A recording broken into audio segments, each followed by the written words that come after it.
Hello, it's Richard Pearce from FinextraTV, and I'm delighted today to be joined by Frankie Phillips. Hello, Frankie. Hi, Richard. Good to see you. She's CEO and founder of the Rubbish Fashion Company, and at COP26, I sort of wandered into this room and saw you speaking, and you've graciously decided to tell us your story and also come and help us out at sustainablefinance.live. A really interesting thing that you're going to tell us about on the company, but also the effect on supply chains and data, which is what we're focusing on for our next event, December the 1st and 2nd. Tell us, why did you set up the company, and what do you stand for as a company? Well, I started the company because I've worked in fashion, and I've lived in London, but I've also lived overseas, and seeing the damage that fashion has, on local communities, but also understanding it doesn't need to be that way. And I first, in vain, tried to get the retailers I worked for to change their ways, but sadly, it didn't really happen. They didn't really want to, so I just thought, right, I'll set my own thing up. And I started it about 2019, just as a brand, as a proof of concept, with the idea that we didn't have to have that impact on the environment, people. I set it up really as a proof of concept, and then it just grew from there. And we now produce for other brands and retailers. So we're basically their solution. So we say it doesn't need to be produced this way. You don't have to have that impact. You don't have to use all that water. And we basically do all the hard work for them, and we give them all that data. And I think the main thing for me is that, fashion does not need to be harmful. It can be a beautiful industry.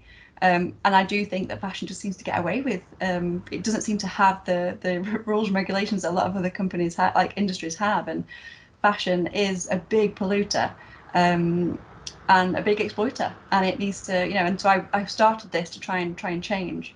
Fantastic. So we sit there, we look at sustainable finance, people are talking about ESG, how do I find the companies to invest in? And obviously what we've got to look at is not just the company, but its supply chain. You say the factories and mills, we work with, are the heart and beating lungs of our brand. You kind of touched on it in your answer there, but go a bit further. Why are they the heartbeat? I mean, you're only as good as your supply chain. And having, we're producing product for retailers. I've always found it absolutely bizarre that the supply chain in other companies isn't respected as much as it should be.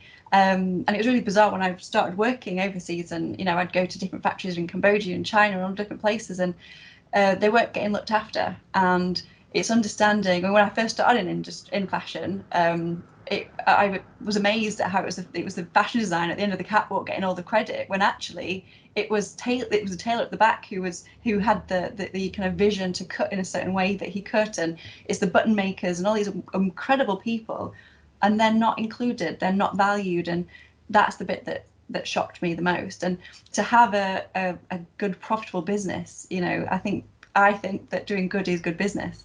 Yeah, absolutely. And so you look at this and you go, right, so I've got this ethos and this purpose, and then you've analyzed the businesses to make sure you work with good ones and deliver the product, but also the data. Now on your website, you're pretty transparent, aren't you? I looked at it, and you show the disclosures of the companies in your chain. I mean, it's hard to get that data, we're told. I mean, how hard is it? Did you have to sort of go, well, I can't work with you because you won't give it to me, and I'll work with you? But I mean, how hard is it? Yeah, I mean, I'm really happy and confident with my supply chain now. It's taken a couple of years to really build it. We've got 2 in China, in Turkey, and we've got 2 in London, and we're expanding as well. But when it comes to get that data, it's actually quite easy to get if you have a trustworthy, responsible supplier. A lot of it is they have that information. Actually, when I asked for proof, for example, when I asked for proof of purchase from a farm, they have it, but they would never thought that they've never been asked for it before. So we volunteer our data, because I think it's part of being transparent. It's part of being, for us to be a trustworthy brand, and or just business in general, we should be able to document that information. Some suppliers, if they didn't have it, one of our big things is to work with them to either help them get that information, and to work with them to kind of, you know, help them be a bit more transparent. Most of our supply chains were brilliant already, and everything gets audited and everything. To make it public is one of those things that, as long as nothing too personal is on there, then it's okay. And I think it's good for us to be able to show that we're proving to our customers that you are what you say you are. Absolutely. Yeah. And so, you know, you're at the moment, you're a young business, you're raising capital. And so I'm interested to know, you know, when you're going around positioning the business, obviously based on these values and purpose, are you being asked for this kind of transparency of data across your supply chain? Is it being useful to you? Is it actually irrelevant to investors, despite what they're saying in the press? How does it figure out in the campaign? Well, I think there's different types of investors. You have an investor who really does actually really believe in doing things properly and wants to work with sustainable businesses. And then there's the investors that want to invest in a female founder or a sustainable business because it's a box to tick. So it's trying to figure out which one you actually want to work with. When it comes to obviously I think personally having an ethical ran brand means I'm a stable business. You know, my level of risk is much lower because I look after my supply chain. So I think that's really important, and I think a lot of investors will see that the money that's saved with that data. We can see what we reduce our energy costs, for example, so when cotton cost goes up, we are tracking our data to make sure that actually we're not spending too much on other things, for example. We can actually save more money. Obviously, you know, we're paying more for different things. We're paying more for fabric and labour, but we're not paying for waste. I mean, the amount that's paid for what you throw into landfill is shocking, but we reuse all our waste. Yeah, and do you think there's a time yet where that well-managed business, that sustainable business that you are, actually means that you can command, you know, sort of a discount or a premium, you know, depending on what sort of aspect of finance you're trying to raise? Is it beneficial to your financing deals? I mean, I definitely think so, because I mean, we have, I mean, I say yes and no on different levels. As a business tracking our supply chain, like I said, we are stable, so that level of risk is kind of much lower. But then when it comes to fashion as a whole, depending who we work with, different retailers, their payment terms are shocking.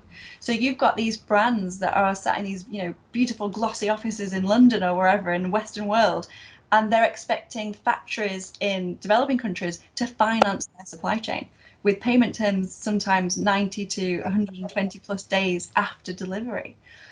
We obviously don't do that. We pay deposits and we make sure everything's covered, but that means that, you know, that level of risk then when it comes to financing a supply chain obviously comes naturally with its risk. Obviously, with having a stable supply chain reduces that, but that's still a cash flow kind of, there's money tied up for a longer period of time because of the other brands' retail their payment terms. And we won't give too much away because you're going to be speaking at our panel and you're going to join us in one of our workshops. But, you know, the sort of things that are headaches for you, I imagine, are that many different forms come your way that you've got to fill in for many different investors, you know, that it's not standardized. Does that create an unnecessary burden for your business, do you think? You know, could it be done better? I mean, it's difficult. I mean, because we track so much of data, we actually have a lot of ready information. So it hasn't been that difficult at the moment, and we've actually volunteered more information that's been asked of us just because we have it.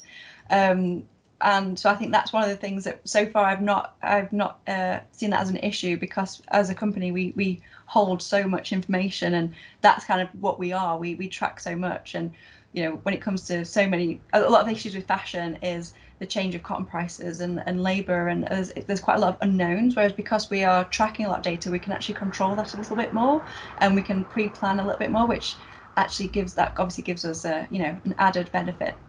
Fantastic. Well, look, we're going to leave it here because I want to hear a lot more from you over the next couple of days, December the 1st and 2nd. But if people want to buy their, you know, Christmas presents and be guilt-free, where should they go? Go to tvfuk.com. The brand's called To Be Frank. Fantastic. Listen, for now, thank you, and looking forward to working with you next week. Thanks so much. It's so great to talk to you. And you. Bye for now.